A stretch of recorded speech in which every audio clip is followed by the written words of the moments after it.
Hello, ladies and gentlemen, and welcome again to Syriana Analysis. I'm your host, Almassian. Please let me know if my voice is sounding clear in the comments below. I would love to see that because I changed some of the settings on my mixer. So I'm just trying to make sure that my voice is sound and clear.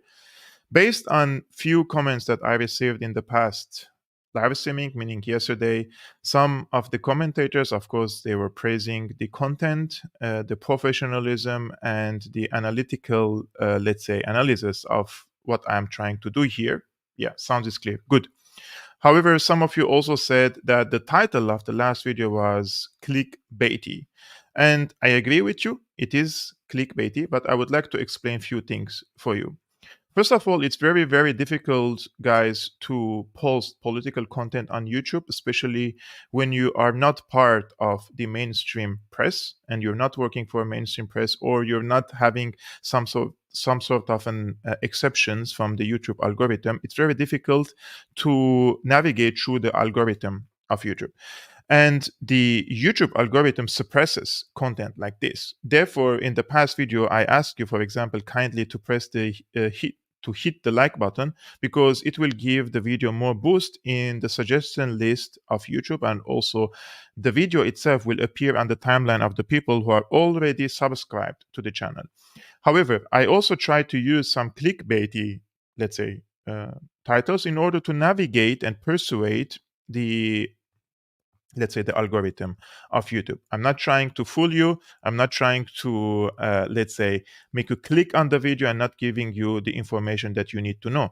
If you realize what I do, I build a case. I start like an introductory, let's say, comment, and then I start showing you some articles, some videos. So I start building a case so that we can reach to conclusion. So if the title, for example, of the video says that a former general in the Israeli army says that they lost the war in Gaza, this is not going to be the beginning of the video. It's going to be the end of the video, because I'm trying to build a case and show you that this has happened, and then this has happened, and this expert said this, and I saying this, and the facts on the ground indicate that.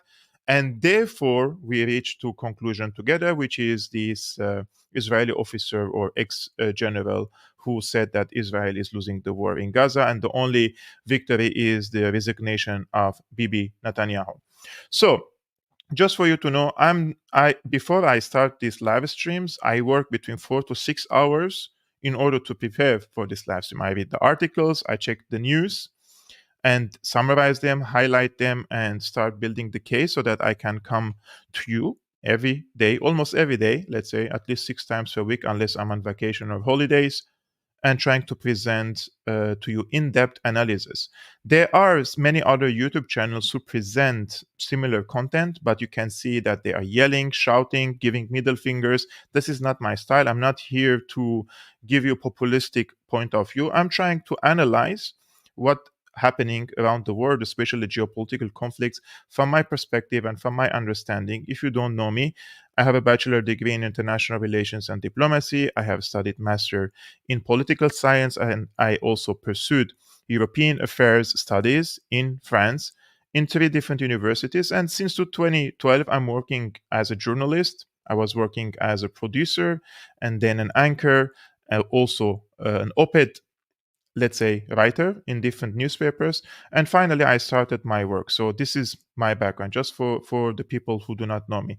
And now, if you're watching this video, please hit the like button so that also this video would be recommended to other people, and also more people join this live stream and also could watch later when this live stream is over. Today's video is all about Ukraine. Ukraine is a very important case, guys, although there is a hot war happening in Palestine. But I would like also to remind you that the Ukrainian war was the complexity of the Ukraine war has pushed an entire world on the verge of World War III. There were high risk of World War III, nuclear exchange between the superpowers, the United States and Russia, also the United States and the UK. I think the main players in this conflict are Russia, the UK, United States. NATO is, of course, but those are the main countries, I would say, involved in this conflict, whether intelligence on the level of the intelligence, militarily, economically, etc. The expectations of this war were different when it started. Everybody was in doubt that Russia could sustain this war, and if you followed the let's say the mainstream think tanks and mainstream press and journalists, they all told us conclusively that Ukraine is going to win this war because they have NATO on their back. And the NATO countries will support Ukraine as long as it takes, right? This was the famous phrase for that. However, nowadays we can see a shift in this rhetoric, in shift in the language of the Ukraine war. And the reason for that is the failed counteroffensive. There were high hopes for the counteroffensive of Ukraine that they will reach some positive conclusions, which is breaking through the fortifications of the Russian forces, because the Russian forces, when they occupy, they create fortifications, they create mined, for example, routes for their artilleries and for their defensive lines. So they were hoping that they could break through this and they could reach into some of the regions in the Donbass and also to Crimea. So the goal, the declared goal from the Kiev side was that we're going to liberate every inch of Ukraine. And the people who were more suspicious, let's say, more critical of this approach, were saying it's better for Ukraine to pursue a peace agreement with Russia because Russia is a superpower. They have thousands, tens of thousands, let's say, nuclear warheads, and there is no way that Ukraine can win against such a superpower, even if the United States supports it as long as it takes. The only possible way to defeat Russia is the direct intervention of the United States, and there would be nuclear exchange. Therefore, peace was the, let's say, the middle ground approach for Ukraine and for Russia. Both sides give compromises. Russia withdraws its forces from the line of the 23rd of February 2022, and Ukraine would declare itself neutral. However, the Americans and the Brits told Ukraine that this is not going to happen. We are going to corner Russia, and now we're going to impose sanctions against Russia, and we're going to give you whatever you need as long as it takes so that you can achieve decisive victory against Russia. And if Ukraine reaches a decisive victory against Russia, this automatically means that Russia will have internal troubles. This will be the end of Putin, and this is the dream, in my opinion, of the Washington planners. If Putin is gone and a weak, let's say, a non-patriotic or weak leader comes, and the relations between Russia and China are again not well, the next step would be in Taiwan, right? This is everybody knows this. It's not like I'm giving you some brilliant analysis. The Americans say that after Russia, they're coming after China. So they wanted this war to win this war so desperately. And people like myself, we were warning that Ukraine cannot win this war decisively, and therefore we were called Putinists, we were called Kremlin. What was that? Kremlin linked or whatever. There were so many words, right? And the truth of the matter is, I cared about the Ukrainians more than these so-called pundits, because these pundits, they hyped about it and they sold the illusion that the Ukrainians can win this war, and hence tens of thousands of Ukrainian men perished. And when I say Ukrainian men, I mean the fighting age men between the 18 years old to 45 years old.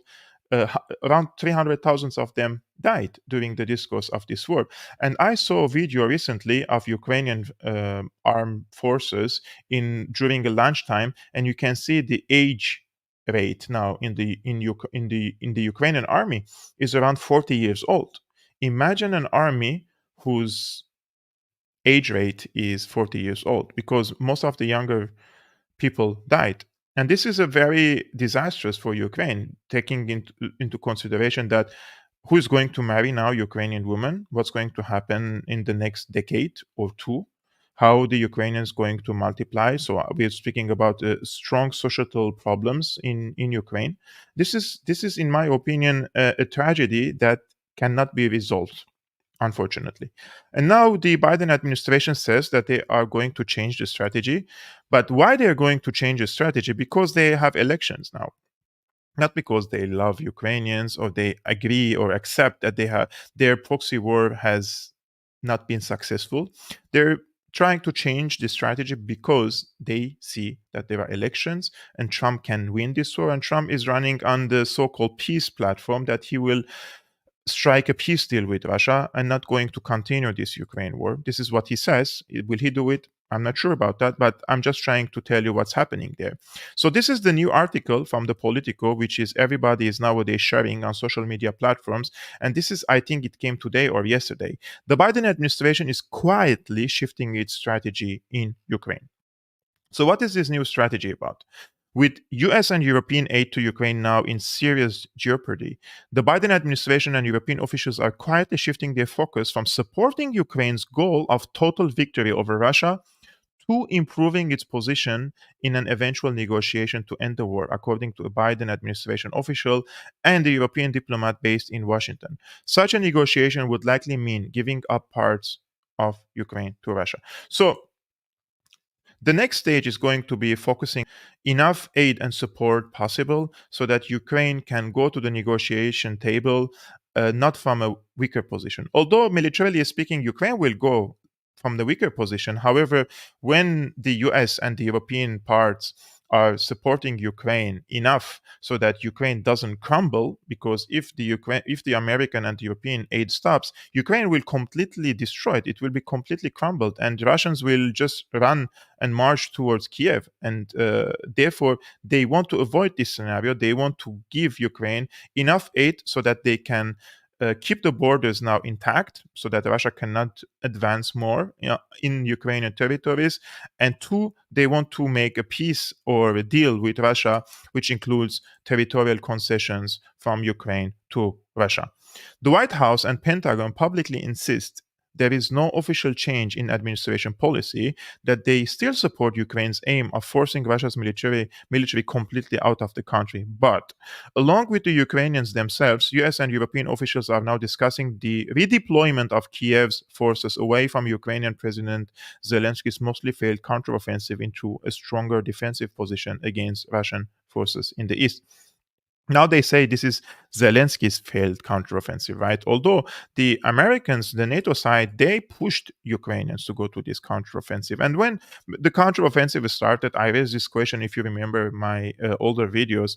I said, how can Ukraine win this counteroffensive if they don't have an air force and they don't have a superior artillery power? How are they going to break through the fortifications of the Russian forces, which are considered the most let's say, fortified fortifications and the mined territories there in the world? How are they going to do that without this weaponry and without this manpower? But those concerns were all ridiculed, and I will show you some of the comments later in this video, how the so-called Western think tank pundits, they hyped about this counteroffensive and how they sold the illusion that Ukraine will win this war. Anyways, this effort has also involved bolstering air defense systems and building fortifications, razor wire obstructions, and anti-tank obstacles and ditches along Ukraine's northern border with Belarus.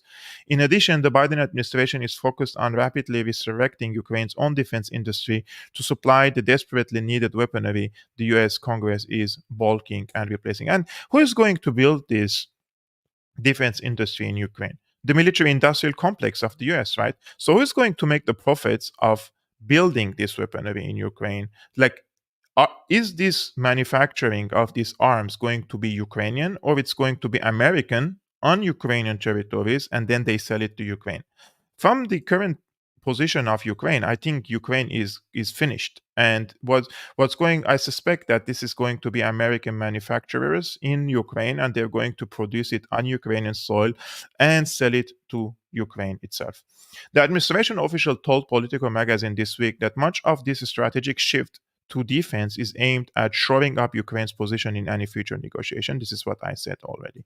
For Biden, navigating the nearly 2-year-old war in the middle of a tough election campaign. So this is the real reason, right? That's what I told you. So Biden is navigating the nearly 2-year-old war in the middle of a tough election campaign with former President Donald Trump and other Republican candidates openly mocking his efforts, will prove tricky at best. as it helps Ukraine shift to a more defensive posture, the Biden administration can't appear to be handing the advantage to Putin after insisting since the war began in February 2022 that it stands fully behind Zelensky's pledge of victory over Moscow. So Biden has to show strength in this case, right? And he cannot back off from this case. He has to support Ukraine enough, as I told you, so that they keep the borders intact. So Trump would not use that as an electoral victory against Biden, right? Or against the Democrats in this case. But what they always underestimate in such articles like Politico or any other Western websites, journalists, think tankers, etc., etc., they completely underestimate and take out the possibility of a breakthrough by the Russian side. They completely rule out the possibility that the Russians probably have a plan for Ukraine, and that is even if Ukraine starts building its fortifications or receiving enough aid to keep the borders intact, maybe they have a different plan to change that. And also, probably, I'm just saying, just giving a theory, probably I'm wrong. I'm just saying that probably they have a plan to wage more military operations and conduct more military operations or offenses inside Ukraine and capture more territories inside Ukraine. And it happened yesterday. There was a town that they were fighting over this town for 2 years now, and the Russians captured it. What if the Russians advance more? What would happen to Ukraine, and what would happen to Biden and his position in front of Trump, right? So they don't discuss these things. Only they talk about it as if it's just one-sided, that America can decide everything in Ukraine, right? And there is nothing from the Russian side. And this is a lesson, in my opinion, that nobody should underestimate its enemy, right? You have to respect your enemy, and you don't have to underestimate your enemy. This is just a lesson that I think all politicians should learn. Over the past year, with US military support flagging fast on Capitol Hill and Zelensky's once vaunted counteroffensive failing since it was launched in June, Biden has shifted from promising the US would back Ukraine for, quote, as long as it takes, to saying the US will provide support, quote, as long as we can, and contending that Ukraine has won an enormous victory already. Putin has failed. This is something that going to come later. They're going to change the definition of victory, right? This is something that Americans are so good at. They can change definition of vaccine. They can change the definition of a pandemic. They can change the definition of a victory. They can change the definition of a democracy. They can change the definition of human rights abuses. They can change the definition of self-defense. They can change the definition, and then they can apply it on the world, and they say this is it, right? And now they're going to change the definition of victory, and they will say Russia failed. And I will come later to that and explain how they are going to do that. Some analysts believe that that is code for get ready to declare a partial victory and find a way to at least a truce or ceasefire with Moscow, one that would leave Ukraine partially divided. So a shift to defense could buy Ukraine the time it needs to eventually force Putin into an acceptable compromise. It's very likely that going to a defensive posture would allow the Ukrainians to conserve resources while making future Russian progress look unlikely, said Anthony Pfaff. Those are just intelligence experts, that they were wrong on every single other case, but it's normal nowadays. All these experts that give opinions about important issues, and they prove over and over again to be to miss everything, like they're just wrong on everything, but they just continue having their prestigious jobs. Anyways, that is a flashpoint for Putin, who is believed to be mainly interested in a strategic deal with Washington. This is correct, under which Ukraine will not enter NATO. The Biden administration continues to maintain publicly that NATO membership is not being negotiated. President Biden has been very clear that NATO will be in Ukraine's future, said Kirby. So this is John Kirby. I think they're underestimating Russia. This is just my opinion. I think that Russian side, after because they also interpret it as a victory, right, in Ukraine, they're not going to accept a deal with Ukraine that doesn't include the permanent neutrality of Ukraine, that it won't join NATO, for example. I think this is just my understanding. This is just my analysis. Maybe I'm wrong, but from my understanding of Russian foreign policy, they're not going to accept that, because there was a chance for them to reach that, in my opinion, diplomatically, but they They didn't want to do that. They didn't want to strike a peace deal with Russia. And I'm going to show you that. Now, this is something that we have to show. Yeah. So Arnaud Bertrand, he is an expert in Chinese affairs. He says, incredible. The Biden administration now says that Ukraine will have to sacrifice territory, and that's been our theory of the case throughout. So from the beginning. He says, it's certainly not the theory of the case they told the Western public throughout. And this begs the question. If the theory was always that Ukraine would lose out, why refuse to negotiate with Russia when there was a possibility not to have this war? This is a very good question, actually. Why did they refuse? And some people would refuse. Of course, if you follow some of the mainstream outlets, they will refuse the notion that there was a possible peace deal between Russia and Ukraine from the beginning. And this is a new video, actually. Ukrainian ambassador, his name is Chaili, Ambassador Alexander Chaili. He's also an associate fellow of Geneva Center for Security Policy, and he participated in the peace talks with Russia in spring 2022. Okay, so he was in the negotiations with Russia in March 2022 when Russia and Ukraine were allegedly close to signing a peace deal. He states that, quote, we concluded Istanbul Communique and were very close in April to finalize our war with some peaceful settlement, and that Putin tried everything possible to conclude agreement with Ukraine. He says that it was Putin's personal decision to accept the text of this communique. So such peace deal framework to end war was also confirmed by head of Ukrainian delegation. I will show you later. Officials close to Zelenskyy, ex-Israeli prime minister, ex-German chancellor, Putin, Turkish foreign minister, former US officials, and Arestovich. First, let's check what he has to say here. This is he is an Ukrainian ambassador, and also he was a member of the peace negotiation team with Russia in spring 2022. I was in that moment in the group of Ukrainian negotiators. We negotiated with Russian delegation practically 2 months, in March and April, the possible peaceful settlement agreement between Ukraine and Russia. And we, as you remember, concluded so-called Istanbul Communique. And we were very close in the middle of April, in the end of April, to finalize our war with some peaceful settlement. For some reasons, it was postponed.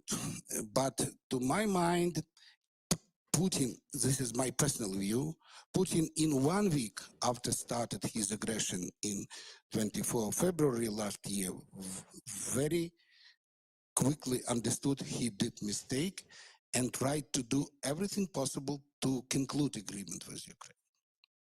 And Istanbul Communique, it was his personal decision to accept the text of this communique, which totally far away from the initial proposal of Russia, ultimatum proposal of Russia, which they put before the Ukrainian delegation in Minsk. So we managed to find a very real compromise. So Putin really wanted to reach some peaceful settlement with Ukraine. It's very important to remember. So this is the Ukrainian ambassador, guys, and he was part of the peace negotiations team. This is not me saying it. This is not some Russian official saying it. This is coming from the horse's mouth. Dino Pentelukas, he says, thank you, Kevork, for the important work you're doing in the time of massive propaganda. We need proper news and analysis, happy and a healthy new year and peace for our Palestinian brothers and sisters. I totally agree with you, my friend. And this is something that I truly think that it's like a duty. You know, if I know something, I have to share it, enlighten the people, and let them know that there are different sides of the story. I'm not here to tell you what I say is the correct thing. I might be wrong, right? But you have the mainstream press.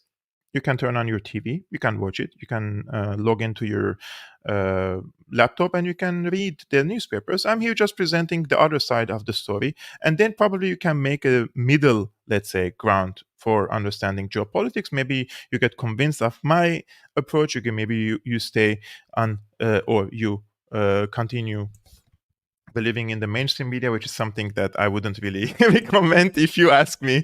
If you ask me, I have a really long experience with them. So, Dino, thank you very much for your generous support. I really appreciate it. Guys, if you like to support my work, please, if you can just hit the like button now so that also more people can join this live streaming, that would be really amazing from you.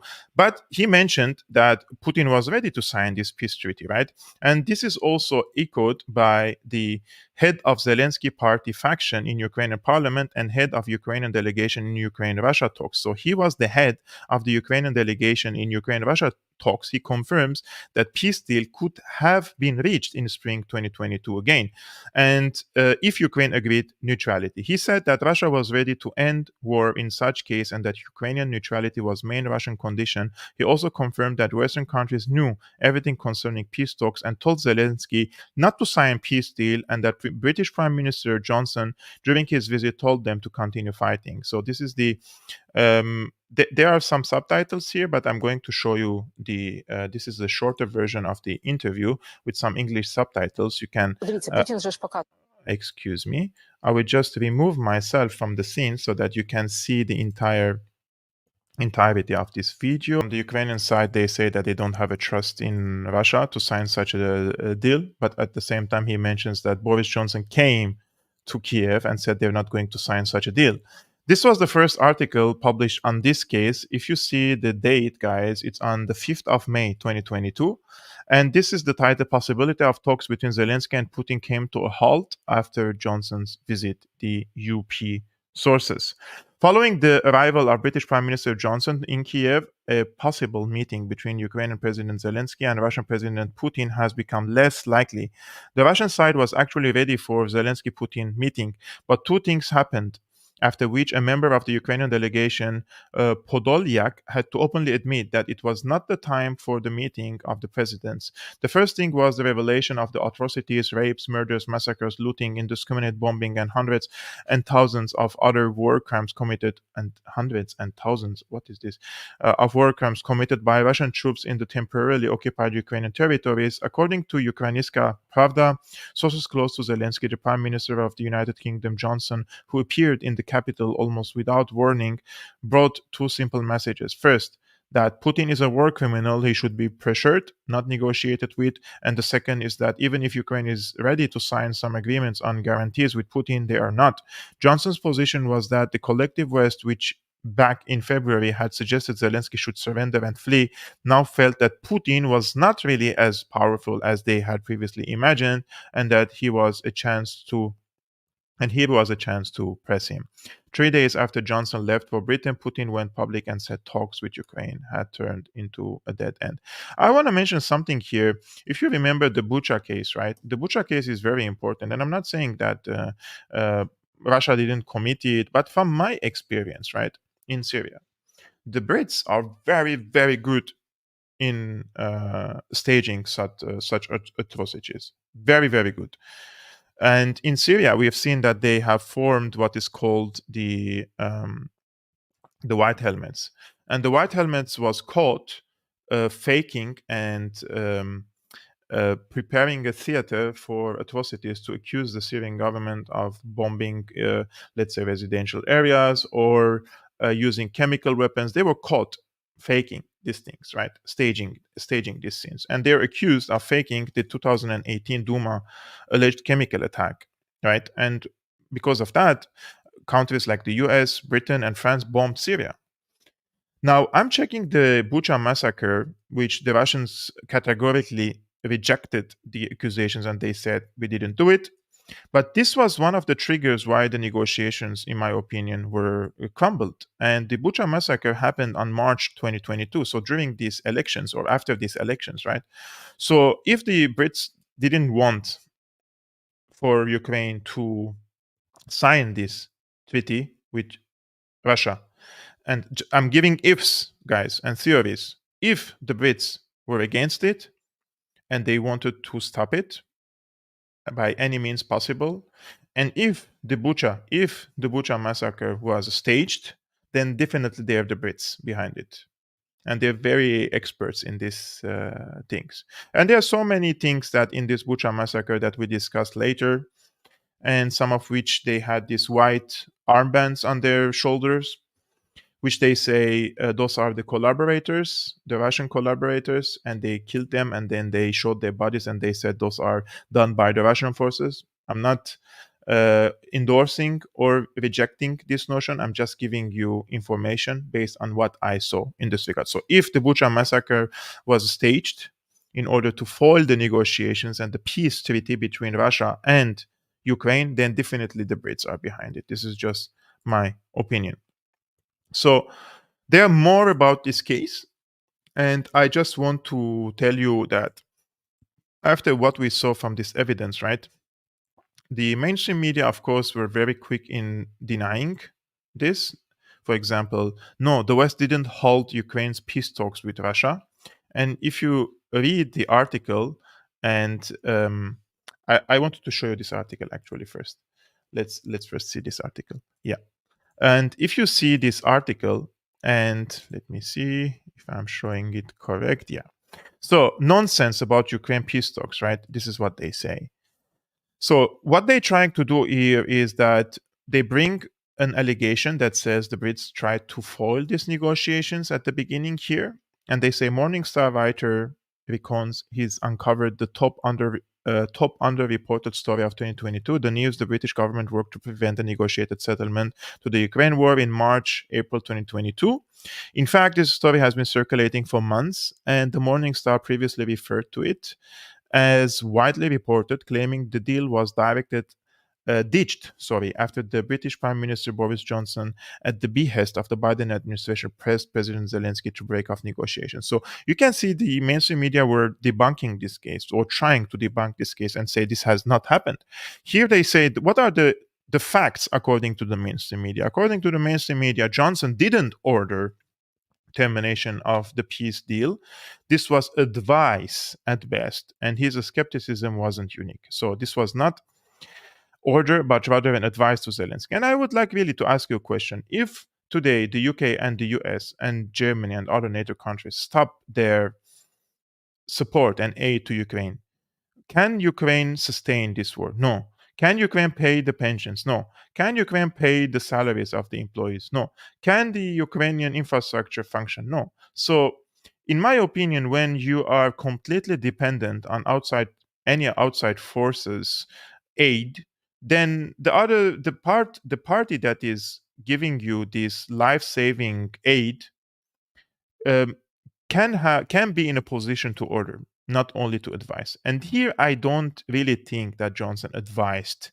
Otherwise, he wouldn't have rushed to Ukraine to stop these negotiations.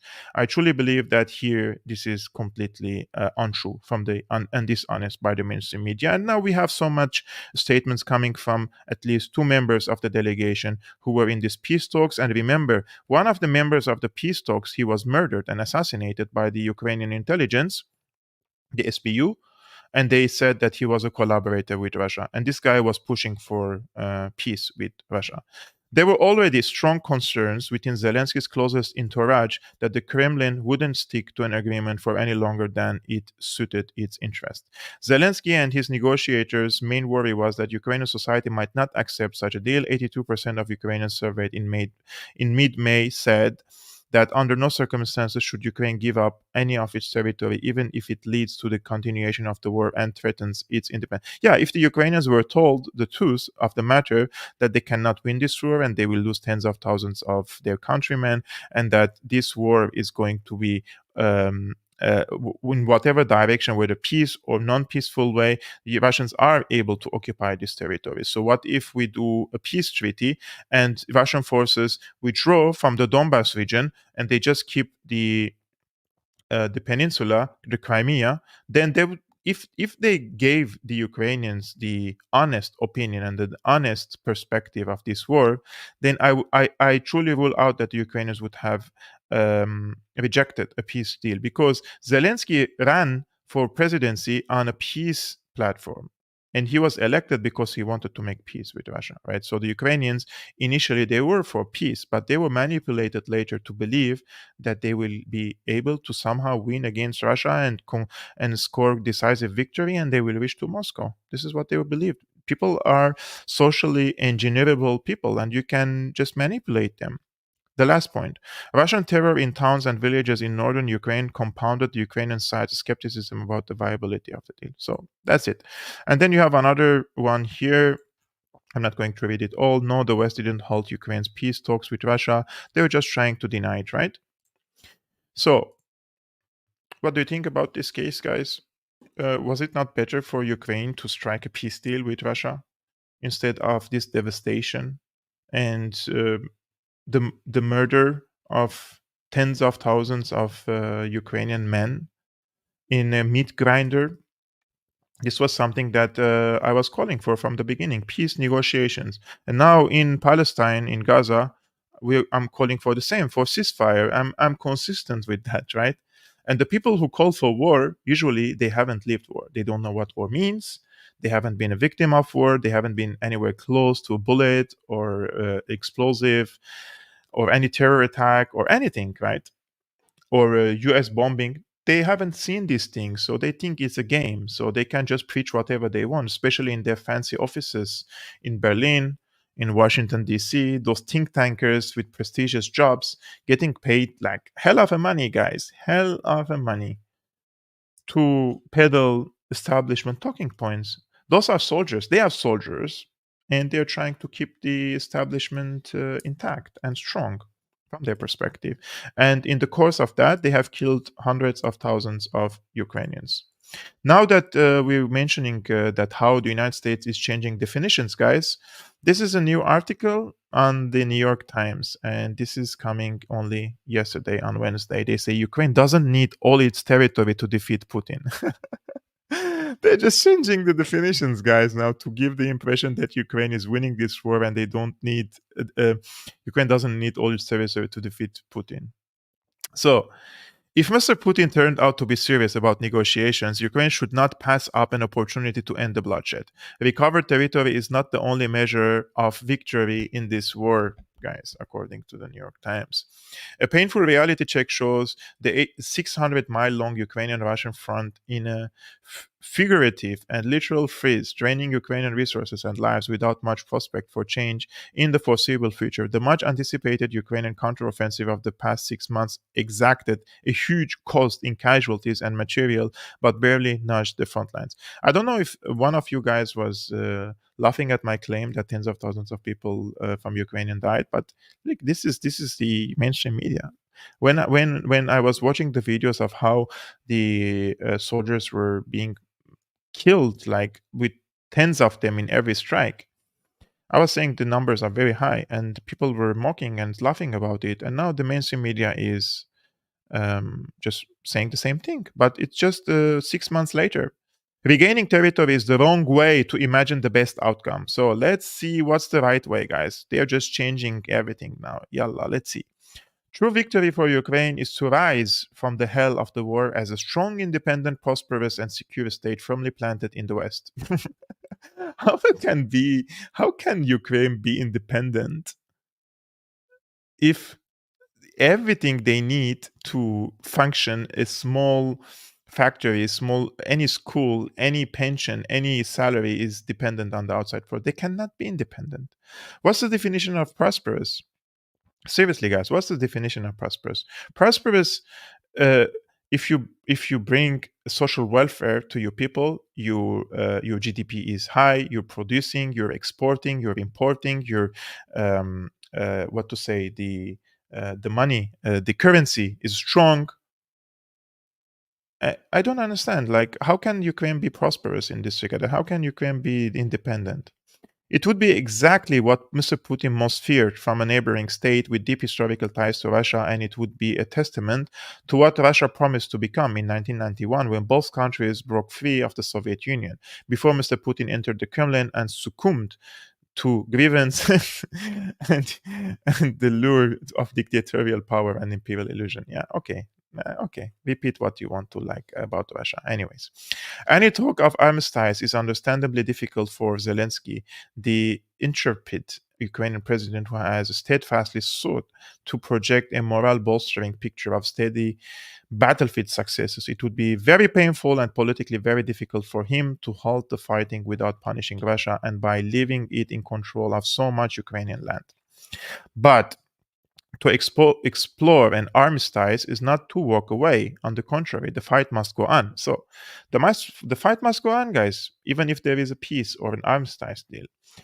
According to the New York Times, when talks begin to maintain the military and economic pressure on Russia, those people who are resisting continued aid to Ukraine, whether some Republicans in Congress or Viktor Orban in Hungary, must not be allowed to abandon the Ukrainians now. Okay. And stopping the fight is not to grant Mr. Putin a victory. However loudly he may claim one, Ukraine and much of the world will not accept his annexation of any Ukrainian territory. Russia's army has been mauled and humiliated, and the country's economy has been severed from the West. So, this is how they are interpreting this as a victory for Ukraine. According to the author of this article, I don't know how did he even come to this conclusion. Russia's army has been humiliated. The country's economy has been severed from the West. Do you guys you following Russia? You see the Russian economy. It's not like booming. It's not like flourishing and the GDP is flying. But the Russian economy is scoring higher points than the European economies, right? And the Russian side is doing business with China, with India. Yesterday, there were strategic economic deals between Russia and India. India is 1.5 billion people, and the same goes with China. So I don't understand how do they think that the world is only about the West. The West is also part of the world, but it's not the world. The West is important part of the world, but it doesn't summarize the world. These authors who write such things, they don't see it from the broader perspective. They just see it from one lens, and that the West is the world. In many ways, Mr. Putin has achieved the opposite of what he set out to do. The Ukrainian nation, whose existence he poo-pooed, has been stilled in fire. And on December 14, the European Union formally agreed to open accession negotiations with Ukraine. The very westward shift Mr. Putin went to war to block. That's not true. At no time, Russia went to war to block Ukraine's accession to the EU. They went to war to block Ukraine's accession to NATO. Those are two different things. And the inclusion of Ukraine now into the European Union, in my opinion, this could be in the favor of Russia. Because now the European Union has to rebuild or stay as or remain on the side of Ukraine forever. They have to uplift Ukraine's economy forever. And they have to keep the Ukrainian economy functioning. And without their support, this is not going to happen. So the European Union will carry a huge burden of keeping Ukraine functioning now. And this is not going to be on the shoulders of Russia. This is just my opinion. And if there is any economic crisis, such as in Portugal or in Greece, like happened a decade ago or more, then the European Union could possibly carry an overweight, right? Like it's a huge burden. It will be a huge burden on the European Union if any economic crisis hit the European continent. Finland has joined NATO and Sweden is edging closer to membership. These are not the elements of victory. Okay. There are also no reason for false hopes. After his recent visit to Washington, Zelenskyy should have no illusion that the American spigot is wide open, especially if Mr. Trump returns to White House. At his joint news conference with Zelenskyy, Biden, whose mantra had long been to support Ukraine as long as it takes, rephrased the pledge to read as long as we can. Yeah. Now I'm going to show you guys one of these other experts that she was hyping about this counteroffensive. And this Jessica Bridge, or whatever. This woman, she was ranting, man, since the start of the Ukraine war, like it's her own war. She was in Ukraine many times. And this is what she wrote on May the 6th, 2023. Nobody has all the details, but one thing is clear. This counteroffensive will rewrite military history. Ukraine has a stuff in the pipeline the Russians will never see coming. And much of what they do see coming, they won't be able to stop anyway. Spring is coming. Like, look at the number of likes and the retweets and the stuff. Many Ukrainians were following this woman's expertise about Ukraine and how Ukraine will win this war, and the counteroffensive and the Leopards and the howitzers are going to break the defensive lines of the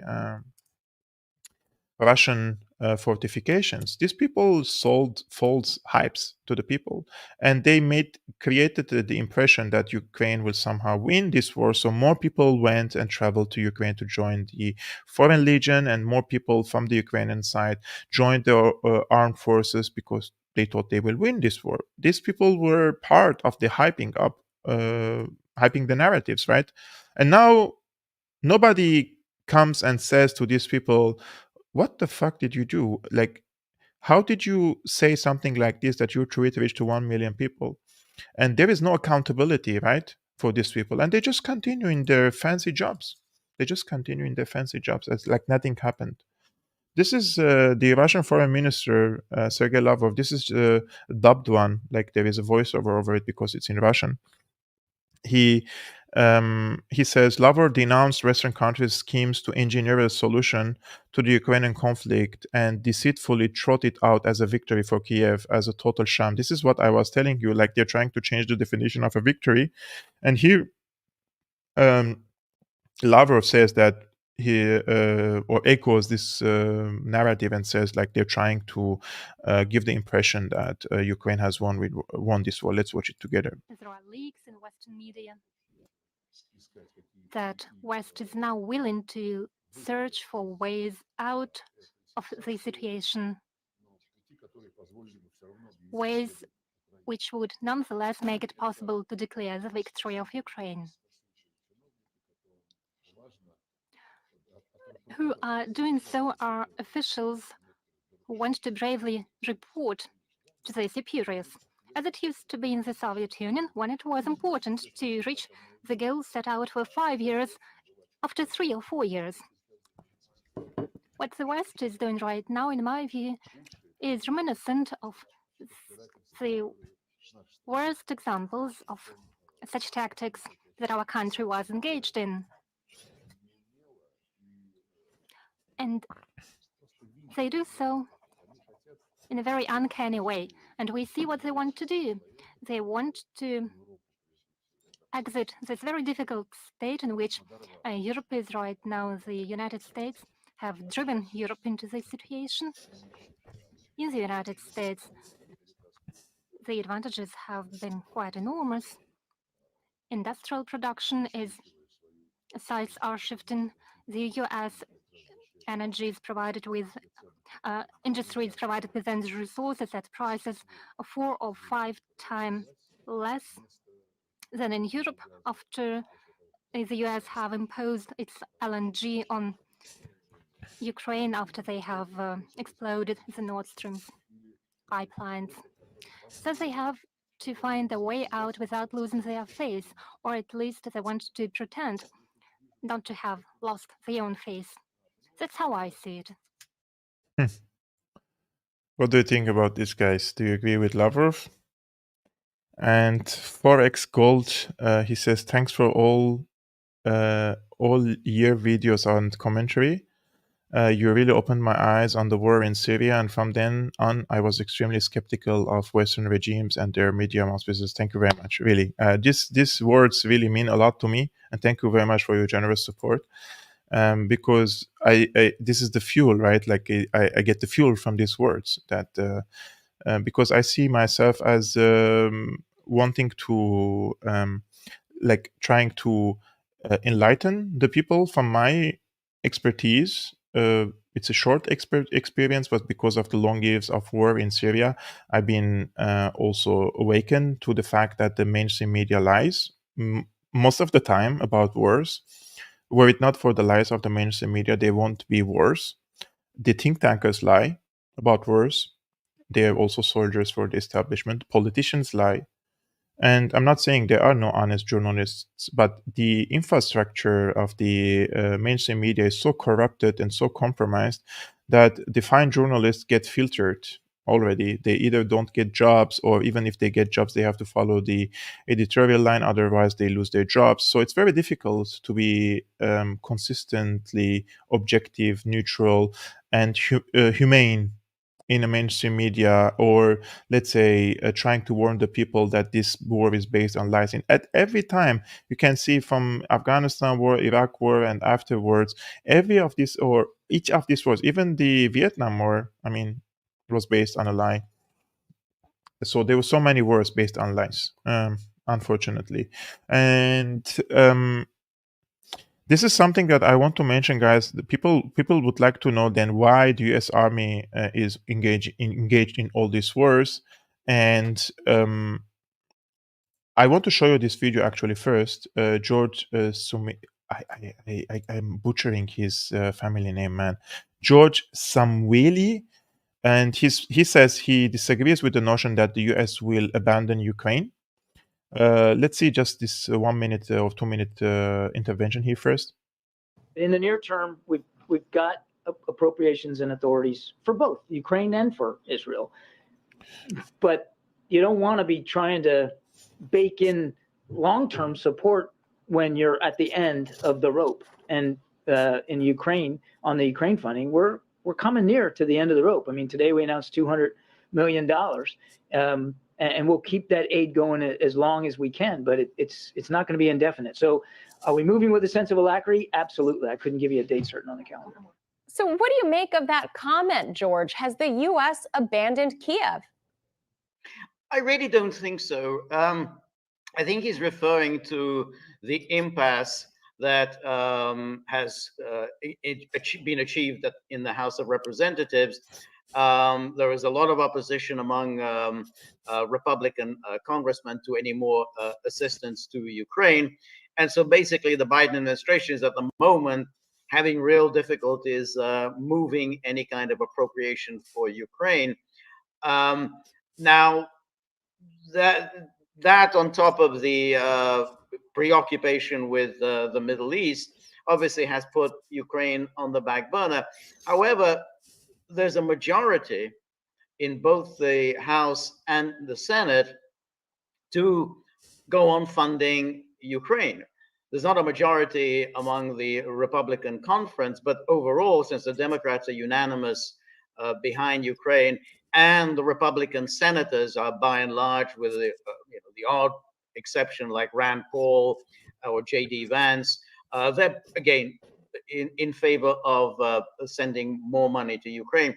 So I think they are going to come up with the money. I mean, the numbers are there, the support is there, but at the moment there is this impasse.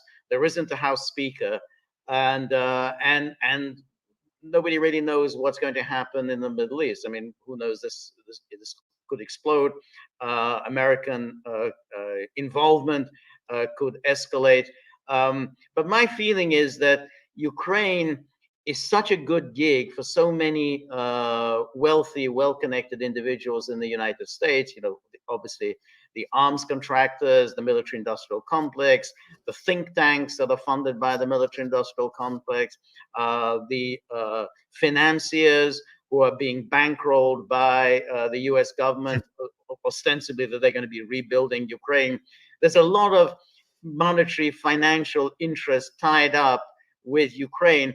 I don't think they're just going to let it go and say, oh, well, forget it, let's go on to something else. So I think for the time being, yeah, I think that there's no money for Ukraine, but I think, you know, within a few weeks there will be money. Yeah, I totally agree with him. There is so much financial interest and military interest nowadays in Ukraine. And remember what Biden said, that they want to build the military production capacity of Ukraine. So who's going to build that, right? This is what I said. I just want to thank Black Tie for his very generous support all the time. I'm really grateful for you guys, really. Thank you so much. By the way, I totally agree with him in what he says here. And if you remember, I was the other day with Rachel Blevins. She's an American journalist, and I specifically spoken about this. I think we can watch this video and then we can end the live streaming together. But first of all, let's see why I believe that some of the times the Americans do not go to war to win the war, but to prolong the war because it's about profits. Take a look. It's interesting because what you're bringing up there, when it comes to this possibility of this becoming a regional war, right, and seeing all of this backlash, because right now there's kind of the feeling of other nations in the region saying, okay, we're going to hold back a little bit. You saw Hezbollah saying, look, we're going to, hold back on our end, just focus on the border at the moment. And when it comes to the United States, I know that on their end, they're thinking, oh, we're the most powerful military in the world. We can handle any of this. But when you're watching what's happening in the Red Sea, it's actually kind of fascinating because you've got Yemen coming in and saying, you know what? We're going to do what is in our power to do in order to push for a ceasefire. And it's really giving the U.S. a challenge. Now, of course, Washington comes out and they say, okay, we're going to create Operation Prosperity Guardian. We're going to get our allies on board.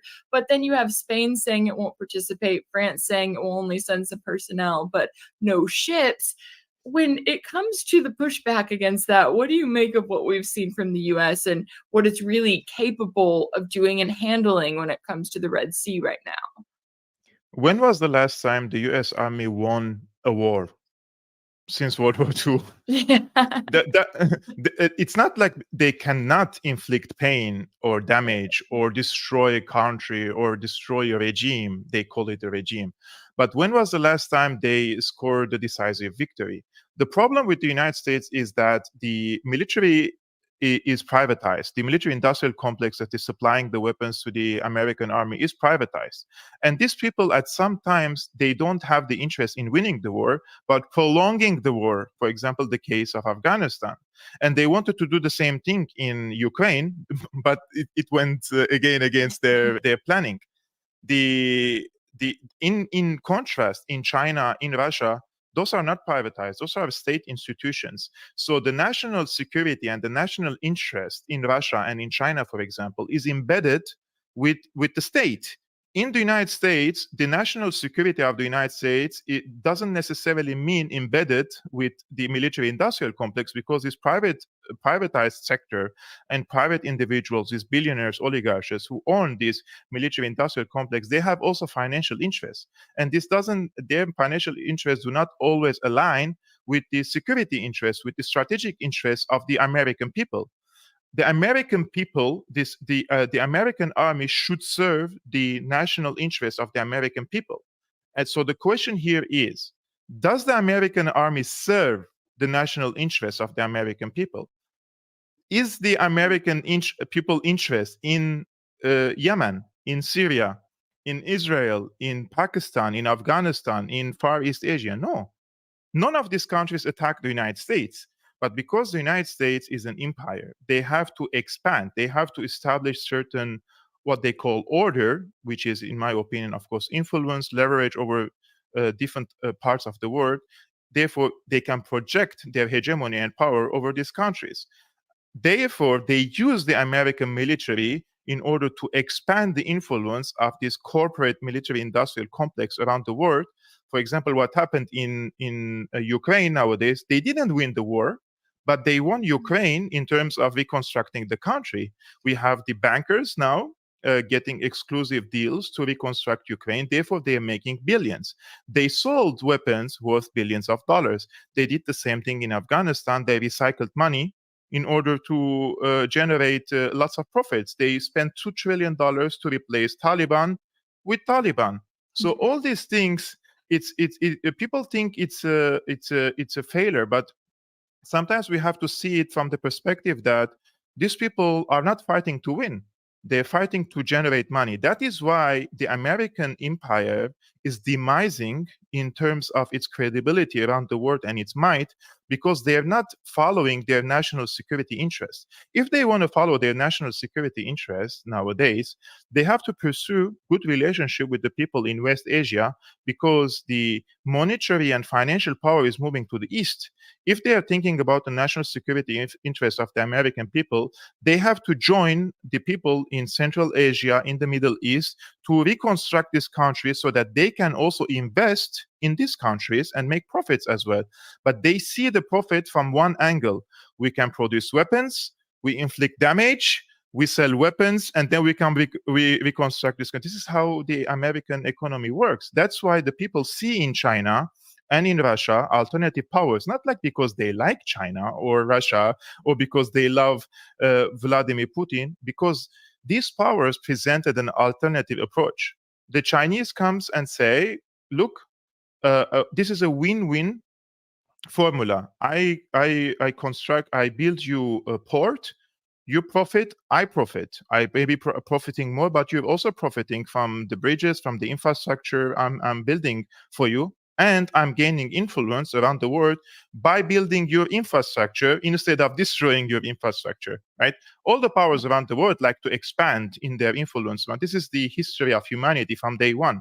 But this is just a difference of the approach between the United States and the Russians and the Chinese. Therefore, what's happening in the Red Sea is a scandal nowadays because nobody wants to join the United States in a coalition against the Houthis, especially after what happened in Ukraine.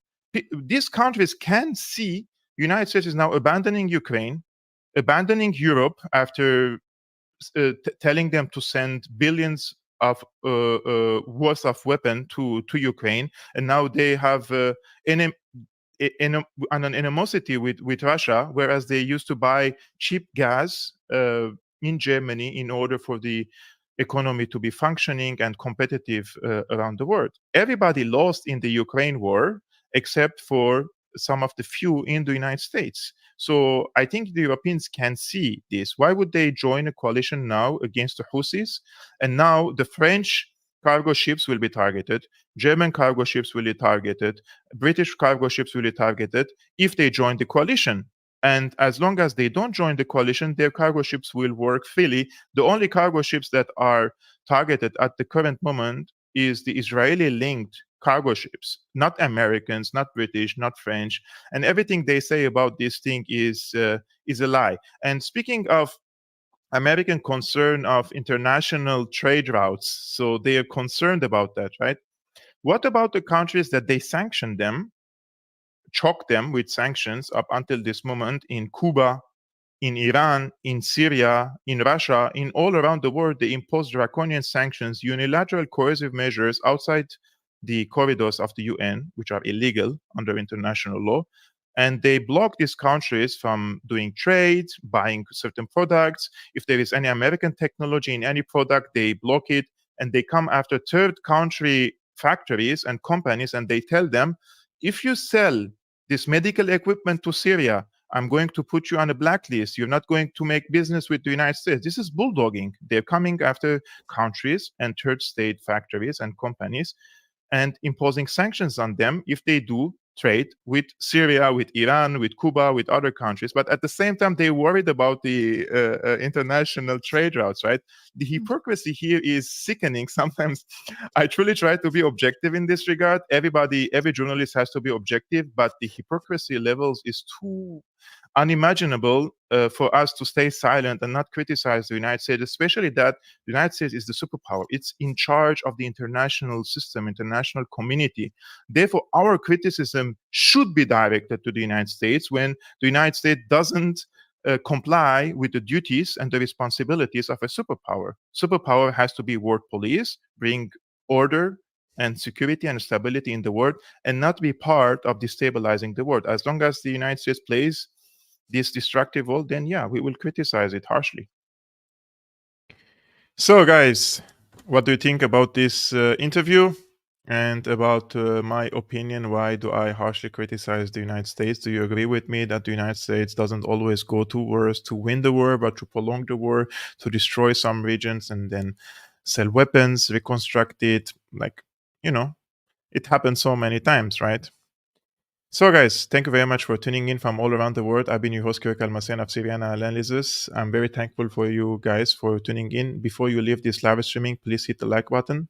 And also, if you'd like to support my independent work, you can see on the screen, there is this link scrolling www.patreon.com/Syriana Analysis, and you can become a patron and support my work financially, which keeps me independent so that I can present such live streamings for you and also for the general public. Thank you so much, and see you tomorrow.